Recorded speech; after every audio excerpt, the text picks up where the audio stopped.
Good evening dear students, welcome to Smart IAS Classes. Geography की वही series जो लेकर चले थे क्लास 10th की। कल अभी धमाकेदार चैप्टर पढ़ा है ना, पार्ट 2। और अब नेक्स्ट पार्ट 3 में हम लोग जहां पर हम लोग रोक दिए थे वहीं से पार्ट को स्टार्ट करते हैं। अब नेक्स्ट वीडियो में पढ़ा था रिसोर्स प्लानिंग तक और इसके इंपॉर्टेंस के बारे में पढ़ा था। आज पढ़ेंगे हम रिसोर्स कंजर्वेशन के बारे में। किसके बारे में पढ़ेंगे आज हम लोग? रिसोर्स कंजर्वेशन के बारे में। चलिए, रिसोर्स कंजर्वेशन, फिर वही हमें ध्यान रखना है, हमारे प्यारे प्यारे हिंदी मीडियम के भी बच्चे हैं, यानी कि संसाधनों का संरक्षण, संसाधनों का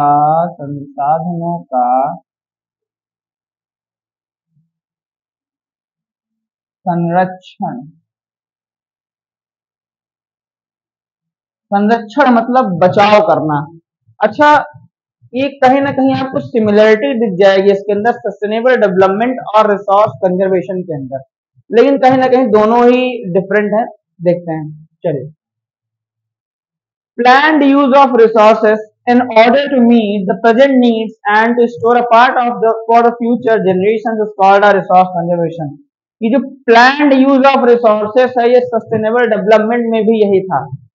सस्टेनेबल डेवलपमेंट में भी यही था ना, प्लान्ड यूज ऑफ रिसोर्सेस, और एक स्टॉक हम फ्यूचर जनरेशन के लिए बचा ले। लेकिन जो सस्टेनेबल डेवलपमेंट है वो उसका जो आयाम है बहुत ही विस्तार से कैसे कि वो इकोनॉमिकल एस्पेक्ट और कल्चरल सभी चीज को देखते हुए वो क्या करता है कि वो कहता है कि आप चीजों को यूज करो। सस्टेनेबल डेवलपमेंट कहता है चीजों को आप यूज करो, लेकिन ऐसे यूज करो कि आगे आने वाली पीढ़ी यूज कर ले। लेकिन जो ये रिसोर्स कंजर्वेशन कहता है, रिसोर्स कंजर्वेशन कहता है कि आप चीजों को, जैसे मान लीजिए 3 पार्ट हैं किसी रिसोर्स के, 4 पार्ट हैं, तो वो कहता है कि 2 पार्ट आप यूज करिए, 2 पार्ट आगे आने वाले फ्यूचर जनरेशन के लिए बचा लीजिए। यानी कि ये बचाने पर, चीजों को बचाने पर फोर्स करता है। सस्टेनेबल डेवलपमेंट फोर्स नहीं करता है। सस्टेनेबल डेवलपमेंट ये कहता है कि आप चीजों का यूज करिए और आगे आने वाली पीढ़ी के लिए भी वो चीजें बच जाए। समझ में आई बात? चलिए, planned use of resources in order to meet the present needs and to store a part for the future generation. दोनों ही लोग, चाहे सस्टेनेबल डेवलपमेंट हो और चाहे रिसोर्स कंजर्वेशन, दोनों ही लोग क्या कहते हैं? फ्यूचर जनरेशन के लिए एक पार्ट क्या करना है? स्टोर करना है। आर का इस कॉल्ड रिसोर्स कंजर्वेशन। बात समझ में आई? क्या कहलाते हैं? Resource conservation. Next point, many resources are not renewable and exhaustible. If we conserve them we can use them for a longer period of time. ऐसा किया क्यों जाता है? रिसोर्स कंजर्वेशन क्यों करते हैं? क्योंकि कई सारे रिसोर्सेस ऐसे हैं जो नॉन रिन्यूएबल हैं और एग्जॉस्टेबल हैं, जैसे पेट्रोल और डीजल, बताया था ना, नॉन रिन्यूएबल में भी हैं और एग्जॉस्टेबल भी हैं। सिर्फ एग्जांपल में कौन से? पेट्रोल और डीजल, यानी कि फॉसिल फ्यूल्स। कुल मिलाकर क्या कह रहे हैं हम लोग? फॉसिल फ्यूल की बात कर रहे हैं। कुल मिलाकर किसकी बात कर रहे हैं? फॉसिल फ्यूल्स की। क्योंकि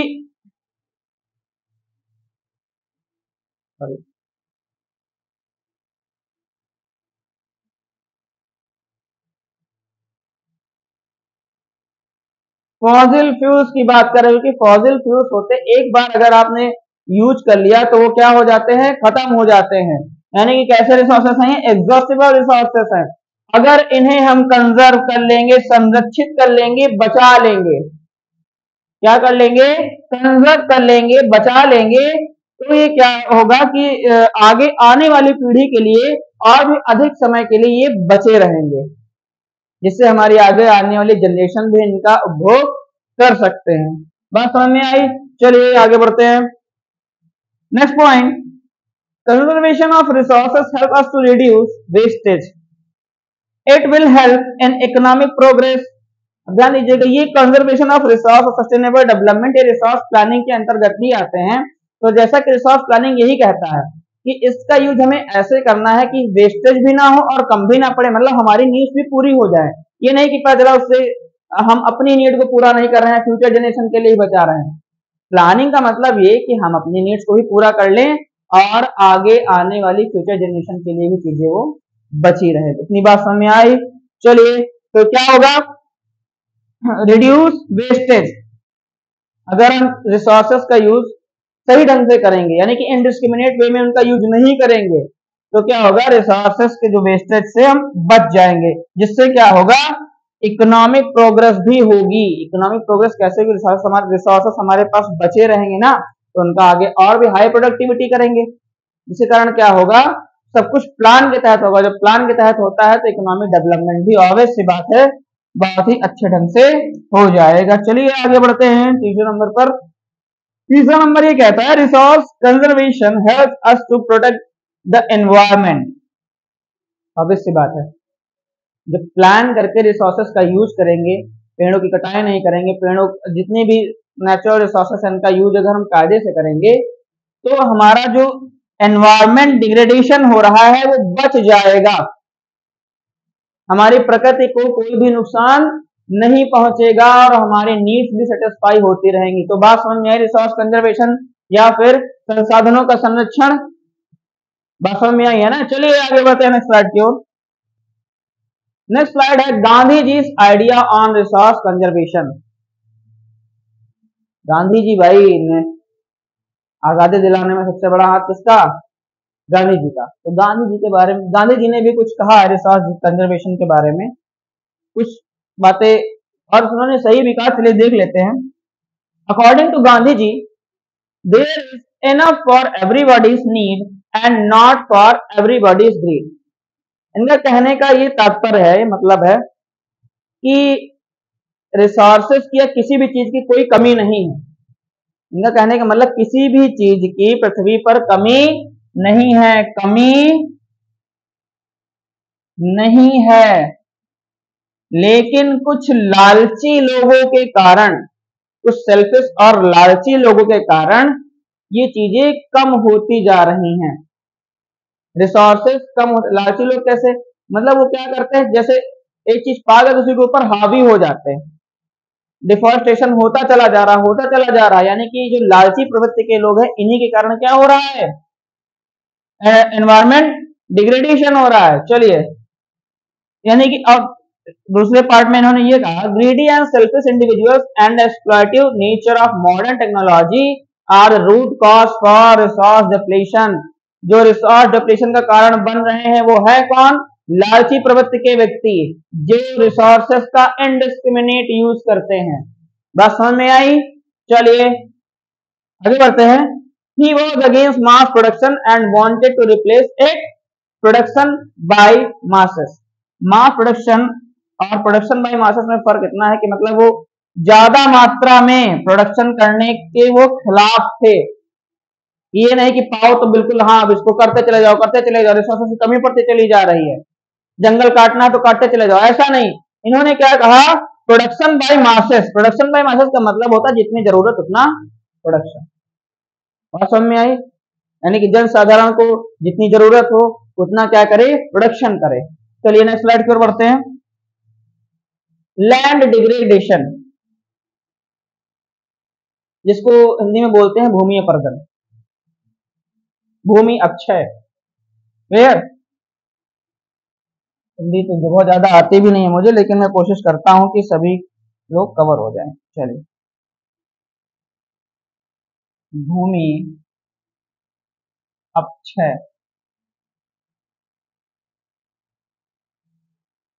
लैंड डिग्रेडेशन क्या होता है, भूमि अपक्षय क्या होता है, पढ़ते हैं इसके बारे में।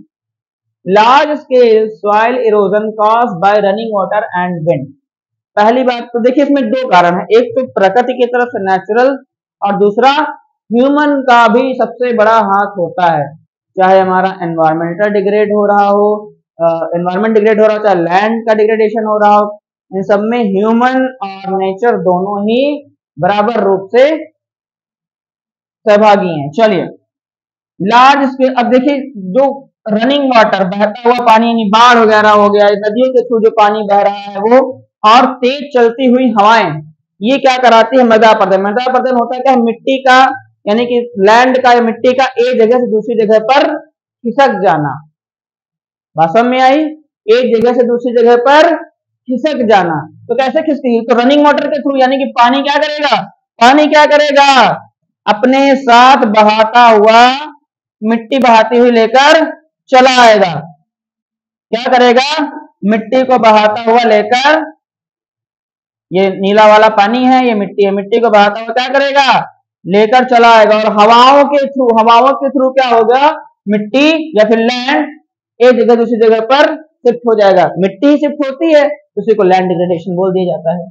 चलिए, डंपिंग, डंपिंग वर्ड क्या है, चलिए, dumping of waste materials from mining centres and industrial units, कारखानों से और जो खनन क्षेत्र है या माइनिंग क्षेत्र है, वहां से जो उनका वेस्ट निकलता है, वेस्ट मटेरियल जो निकलता है, उसको बोलते हैं डंपिंग। वो क्या करते हैं, कहीं ऐसी सी जगह पर फेंक देते हैं, ठीक, जिसके कारण क्या होता है, वो भी साथ में, अब जैसे मान लीजिए माइनिंग हुई, माइनिंग में जो खराब मटेरियल, वेस्ट मटेरियल जो निकला, उसको भी वहीं पर भूमि पर पहुंचा, जिसके कारण क्या हुआ, मिट्टी अनुपजाऊ भी हुई और वो खराब भी हो गई। एक चीज और देख लेना, ये लैंड डिग्रेडेशन का मतलब मिट्टी का सिर्फ खिसकना नहीं, मिट्टी का खराब होना भी वही कहलाता है। अपक्षय का मतलब होता है किसी चीज में डिप्लीशन होना, खराब होना, डिग्रेड होना। भाई ग्रेडिंग मतलब क्या होता है, बढ़ना, ग्रेड पाना, और डिग्रेड मतलब नीचे की ओर जाना। तो एक पॉइंट चाहे मैंने शायद गलत ही बता दिया था कि सिर्फ मिट्टी का खिसकना नहीं, मिट्टी का खिसकना, मिट्टी की फर्टिलिटी कम होना, इन सब चीजों को लैंड डिग्रेडेशन में रखा जाता है। तो इस पॉइंट पर ध्यान दीजिएगा। तो इंडस्ट्रियल यूनिट से और माइनिंग सेंटर से जो वेस्ट मटेरियल निकलते हैं, भी क्या करते हैं, भूमि को खराब करते हैं, सॉइल को खराब करते हैं। Next, over irrigation leads to increase in salinity and alkalinity in the soil. Over irrigation, अब ओवर इरिगेशन कैसे होता है, जब हमारे पास टेक्नोलॉजी नहीं मौजूद होगी तो ये ओवर इरिगेशन ऐसी घटना हो जाएगी। कैसे, जैसे नहरों का पानी यूज करें, नहरों का पानी आया, अब आपने अपना वो खोल दिया, जैसे मान लेते हैं भाई, सिंचाई कैसे होती है, एक मिट्टी का जो ढेर लगाया था उसको हटा दिया जाता है, मोड़ा खोला जाता है, जब वो खोला जाता है तो पानी क्या होता है, खेतों के अंदर प्रवेश कर जाता है, ठीक। अब ये जब बड़े पैमाने पर होता है तो वहां पर क्या होता है, पानी बहता चला जाता है, ध्यान नहीं दिया जाता है और उसको बांध नहीं पाते हैं, जिसके कारण अब एक जगह हुआ दूसरी जगह, इसी तरह पूरे एरिया में अगर इस तरह हो जाएगा तो मिट्टी कैसी हो जाएगी, खराब हो जाएगी, अल्कलीन हो जाएगी। दूसरा, सैलिनिटी यानी कि उसके अंदर लवणता आ जाएगी। क्या आ जाएगी, लवणता आ जाएगी, और मिट्टी अनउपजाऊ हो जाएगी। इसलिए नए, अभी आगे भी पढ़ेंगे, नई नई टेक्नोलॉजी के थ्रू क्या करें हम लोग, अगर इरिगेशन करें तो ऐसी चीजों से हम लोग बच सकते हैं। Next, over grazing by animals and deforestation by man. Over grazing कैसे, जो 1, 2, 10, 15 जानवर से ऐसा नहीं होता है, जब एक झुंड का झुंड चरवाहे लेकर चलते हैं और जाकर अपने जानवरों को जब चरा देते हैं, तो ऐसा क्या होता है कि वो घास खा लेते हैं। और घास, देखिए घास जैसे मान लेते हैं,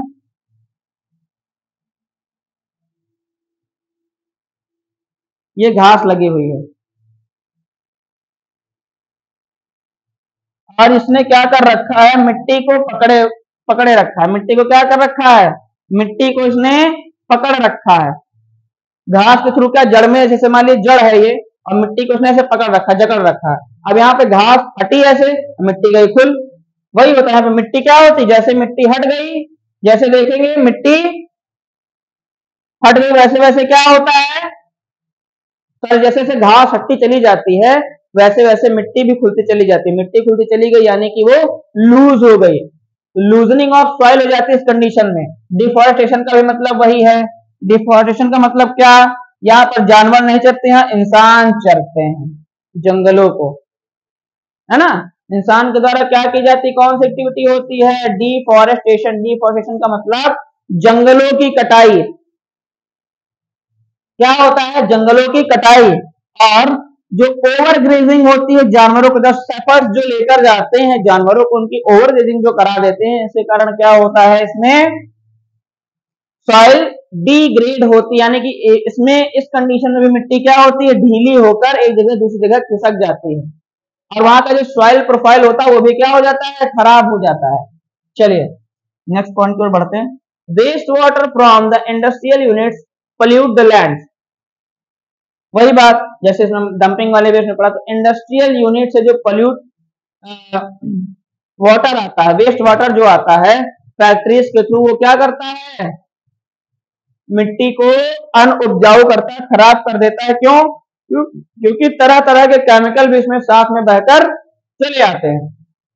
चलिए next point, mineral processing like grinding of limestone for cement industry and calcite and soapstone for ceramic industry creates a lot of dust. This dust is deposited in the neighboring land. अब देखते हैं, जो cement बनाने वाली factory होती है क्या करती है, सीमेंट बनता है कैसे, पत्थरों को पीस कर बनती है ना, लाइमस्टोन और इनको चूना पत्थर को सबको पीस के ही तो बनती है। इसमें होता क्या, जब वो पीस के बनाई जाती है तो उसका भी कुछ वेस्ट मटेरियल होता होगा, सभी इंडस्ट्रीज का वेस्ट मटेरियल निकलता ही है। अरे इंडस्ट्रीज इतने बड़े पैमाने पर चलती, सोचो आपके घर में कोई अगर खाना या कुछ बनता है तो वेस्ट मटेरियल निकल आता है, मतलब भर का होता है ना।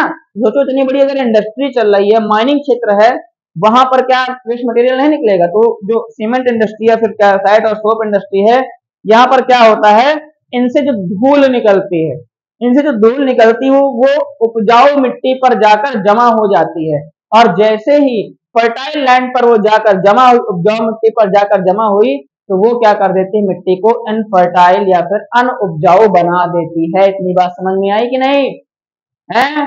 चलिए नेक्स्ट स्लाइड की ओर बढ़ते हैं। Land conservation measures. अब हमें अगर जो हम गलतियां कर रहे हैं जिनके कारण लैंड डिग्रेडेशन हो रहा है, तो हमें जैसे देखा ना कि रिसोर्स का कंजर्वेशन किया, ऐसे ही हमें लैंड का भी कंजर्वेशन करना होगा। चला सूख रहा है थोड़ा सा,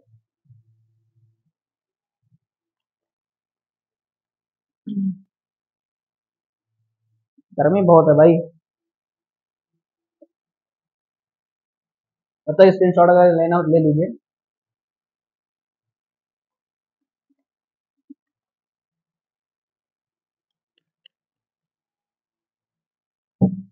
हाँ, जैसे देखा रिसोर्सेज कंजर्वेशन होता है, वैसे ही लैंड कंजर्वेशन मेजर्स भी कौन कौन से। पहला, soil erosion can be prevented by ending deforestation, controlling grazing, encouraging afforestation and practicing terrace farming in hilly areas।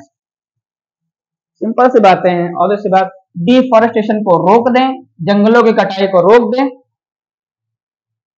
Land degradation नहीं होगा। क्योंकि पिछली स्लाइड में हमने यही पढ़ा कि ये सब क्या है, इनके कारण है, तो इन्हीं कारण को अगर हम रोक दें, खत्म कर दें, तो ऑब्वियस सी बात है लैंड डिग्रेडेशन नहीं होगा। जैसे डिफॉरेस्टेशन, जंगलों की कटाई को रोक दिया जाए, कंट्रोलिंग ग्रेजिंग, जो ओवर ग्रेजिंग चरवाहों के द्वारा की जाती है उसको रोक दिया जाए, है ना, उस पर रोक लगाई जाए। इनकरेजिंग एफोरेस्टेशन, जंग अच्छा जंगल काटना गलत बात नहीं, क्योंकि हमारी तो नीड है, जंगल तो काटेंगे ही, लेकिन उसी जगह पर अगर शेल्टर बेल्ट से जंगल लगा दिए जाएं तो क्या कोई नुकसान है, उसी सेम जगह पर लगा दिए जाए। बात समझ में आई? चलिए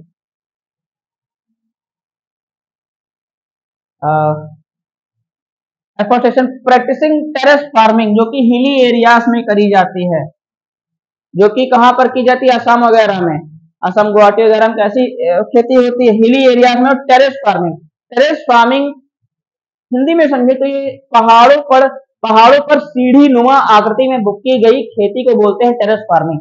ऐसे करके होती है, एक ये एक ये एक ये, इस पर क्या होती है, फसल लगी होती है। अच्छा, पहाड़ों पर इसलिए होती है क्योंकि पहाड़ों पर प्लेन लैंड्स तो है नहीं, प्लेन लैंड्स नहीं, इसलिए क्या होती है वहां पर टेरेस फार्मिंग, सीढ़ी नुमा आकृति की जो फार्मिंग होती है पहाड़ों पर, उसको बोलते हैं टेरेस फार्मिंग। इसमें सिंचाई भी बहुत अच्छे तरीके से होती है।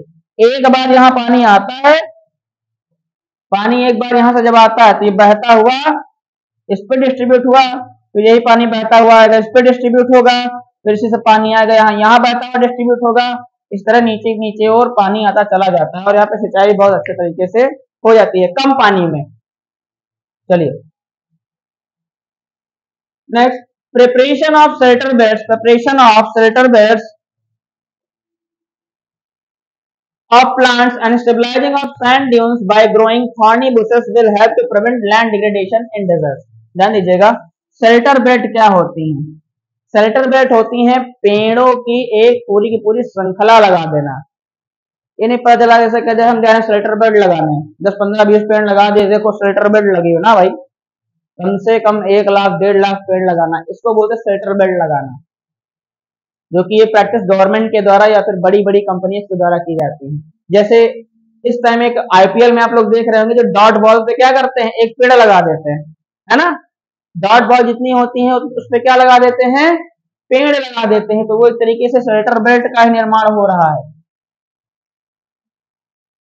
और सैंड ड्यून जो डिजर्ट एरियाज होते हैं वहां पर अगर चरा लेंगे जानवरों को तो क्या होगा कि घास वास हट जाएगी। तो क्या करते हैं वहां पर अगर हम थॉर्नी बुशेस लगा दें तो वो भी क्या करती है, मिट्टी को पकड़े हुए रहती है।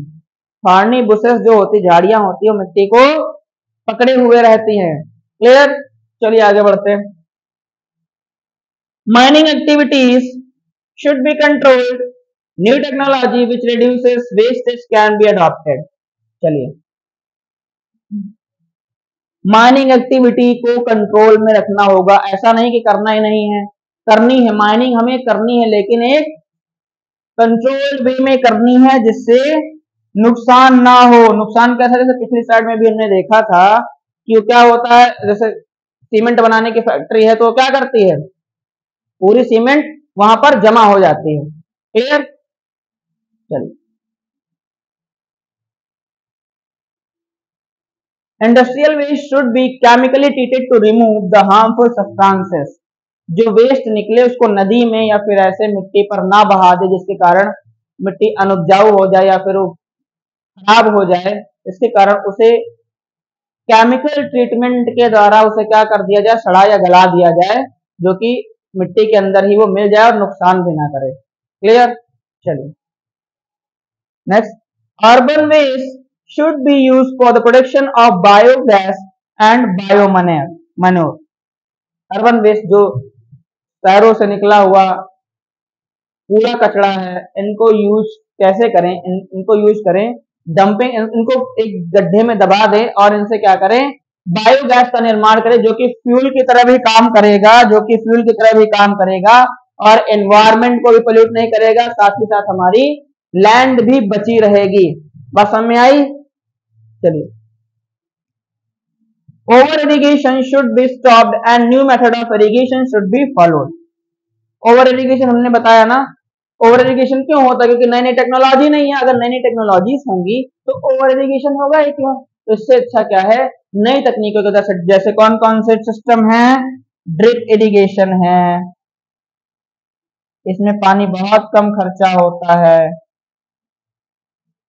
ड्रिप इरिगेशन है, स्प्रिंकलर सिस्टम है, सिर्फ पानी का छिड़काव के लिए स्प्रिंकलर सिस्टम है और भी कई सारे ट्यूबवेल सिस्टम, जिससे क्या होता है, पानी ज्यादा मात्रा में, जितनी मात्रा में चाहिए उतनी मात्रा में पहुंच गया, उसके बाद पानी रुक गया। इससे पानी का वेस्टेज नहीं हुआ और दूसरा हमारी मिट्टी भी बची रही, लैंड भी हमारी बची रही। चलिए बढ़ते हैं नेक्स्ट स्लाइड की ओर। आप देखते हैं सॉइल के बारे में पढ़ते हैं। Soil as a resource. तो इस वीडियो को हम नेक्स्ट पार्ट में लेकर आएंगे, और क्योंकि इसमें कई टाइप्स की सॉइल भी पढ़नी है, laterite soil, alluvial soil, laterite soil, red soil, arid soil, कई सारे टाइप की सॉइल पढ़नी, क्योंकि उनके जो, अच्छा सॉइल की जो टाइप्स बांटे गए हैं, ये क्यों बांटे गए हैं, क्योंकि ये इनके पेरेंट बेड रॉक पर डिपेंड होते हैं। हाँ, कई कई सारे फैक्टर्स हैं, पेरेंट बेड रॉक पर, टोपोग्राफी पर, क्लाइमेट पर, हर एक चीजों पर क्या होते हैं, डिपेंड होते हैं। आगे स्लाइड में पढ़ेंगे। तब तक के लिए आप देखते रहिए हमारी वीडियो, और थैंक यू सो मच। मिलते हैं नेक्स्ट वीडियो में।